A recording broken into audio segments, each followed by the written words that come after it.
കാസർഗോഡ് പാലായിൽ 7 മാസം പ്രായമായ കുഞ്ഞിനെയും കൊണ്ട് ടർപോളിൻ ഷീറ്റിനടിയിൽ ജീവിതം കഴിച്ചുകൂട്ടിയ ഷീബയ്ക്ക് വീടൊരുങ്ങുന്നു.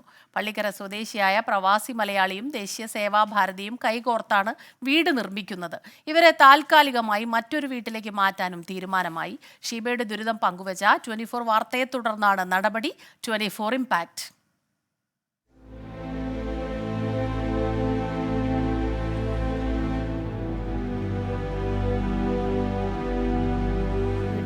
പാമ്പിൻ്റെ ശല്യമല്ലായതുകൊണ്ട് ഇവിടെ നിൽക്കാനും കഴിയുന്നില്ല, കുഞ്ഞിനെ പിന്നെ ഇവിടെ കിടത്താനും കഴിയുന്നില്ല. 2 വർഷം മുൻപ് ആകെ ഉണ്ടായിരുന്ന വീട് തകർന്നതോടെ ഷീബയും കുഞ്ഞും അനുഭവിക്കുന്ന ദുരിതം 24 പുറത്തു കൊണ്ടുവന്നിരുന്നു. 7 മാസം പ്രായമായ കുഞ്ഞിനെയും കൊണ്ട് എങ്ങോട്ട് പോകണമെന്നറിയാത്ത അവസ്ഥ. ഇത് ശ്രദ്ധയിൽപ്പെട്ടതോടെയാണ് ദേശീയ സേവാഭാരതി കുടുംബത്തിന് വീടൊരുക്കാൻ മുന്നോട്ട് വന്നത്. പള്ളിക്കര സ്വദേശിയായ പ്രവാസി മലയാളിയുടെ പിന്തുണയോടെയാണ് വീട് നിർമ്മാണം. വീടിന്റെ കുറ്റിയടിക്കൽ ചടങ്ങ് പൂർത്തിയായി. ഈ കുടുംബത്തിൻ്റെ ദയനീയാവസ്ഥ 24 വാർത്ത പ്രക്ഷേപണം ചെയ്യുകയും അതിൻ്റെ ഒരു ബൈറ്റ് ഇത് കിട്ടുകയും ചെയ്തു. അതിൻ്റെ ഭാഗമായിട്ട് നമ്മളത് അന്ന് ആ സമർപ്പണ ദിവസം തന്നെ ചർച്ച ചെയ്യുകയും ഞങ്ങൾ കൂട്ടത്തോടെ ഈ സ്ഥലം സന്ദർശിക്കുകയും ഇവരെ ഈ വീടിൻ്റെ ദയനീയാവസ്ഥ, ഈ കുടുംബങ്ങളുടെ അവസ്ഥ ഒക്കെ മനസ്സിലാക്കുകയും ചെയ്തപ്പോൾ എന്തു തന്നെയായാലും ഇവർക്ക് ഒരു വീട് പൂർത്തീകരിച്ച് കൊടുക്കണം എന്നുള്ളൊരു ദൃഢനിശ്ചയം സേവാഭാരതി നീലച്ചിത്രത്തിനുണ്ടായി.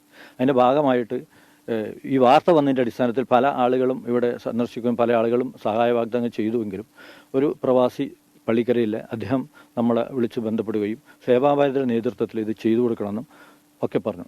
കുടിവെള്ളക്ഷാമം മനസ്സിലാക്കി വീടിന് സമീപം കുഴൽ കിണർ കുഴിച്ചെങ്കിലും ആവശ്യത്തിന് വെള്ളം ലഭിച്ചില്ല. ഇതിന് ആഴം കൂട്ടാനുള്ള ശ്രമം നടത്തുന്നുണ്ട്. മഴ പെയ്തതോടെ ഷീബയെയും കുടുംബത്തെയും മറ്റൊരു വാടക വീട്ടിലേക്ക് മാറ്റാനുള്ള തീരുമാനത്തിലാണ് ദേശീയ സേവാഭാരതി. ഈ വീടിൻ്റെ പണി 5-6 മാസത്തിനുള്ളിൽ പൂർത്തീകരിച്ചു കൊടുക്കാനാണ് ഞങ്ങൾ ഉദ്ദേശിക്കുന്നത്. ആ ദിവസങ്ങളിലൊക്കെ ഇനി സമീപ പ്രദേശത്ത് ഇവരെ സുരക്ഷിതമായി താമസിപ്പിക്കാനുള്ള സൗകര്യവും സേവാഭാരതിയുടെ നേതൃത്വത്തിൽ തന്നെ അതിൻ്റെ റെന്റ് കൊടുത്തുകൊണ്ട് ചെയ്യാൻ വേണ്ടിയിട്ടും തീരുമാനിച്ചിട്ടുണ്ട്. 24നും സുമനസ്സുകൾക്കും നന്ദിയെന്ന് ഷീബ. അന്നത്തെ വാർത്ത കണ്ടേ പിന്നെ ഒരുപാട് ആൾക്കാർ വിളിച്ചിരുന്നു. ഇപ്പോൾ സേവാഭാരതിക്കാർ വന്നിട്ട് ഒരു വീട് വെച്ച് തരാറിഞ്ഞു. അതിൻ്റെ കുറ്റിയിടൽ ചടങ്ങ് ഇന്നലെ നടത്തി. അതുകൊണ്ട് നമുക്ക് ഒരുപാട് സന്തോഷമുണ്ട്. 9ാം ക്ലാസ്സിൽ പഠിക്കുന്ന മൂത്ത മകൾക്കുള്ള പഠനോപകരണങ്ങൾ നാളെ കൈമാറും. 6 മാസത്തിനുള്ളിൽ വീട് പണി പൂർത്തിയാക്കാനാണ് ശ്രമം. അഭിലാഷ് പള്ളിക്കരയ്ക്കൊപ്പം അരുൺ പാറയ്ക്കൽ, 24 കാസർഗോഡ്.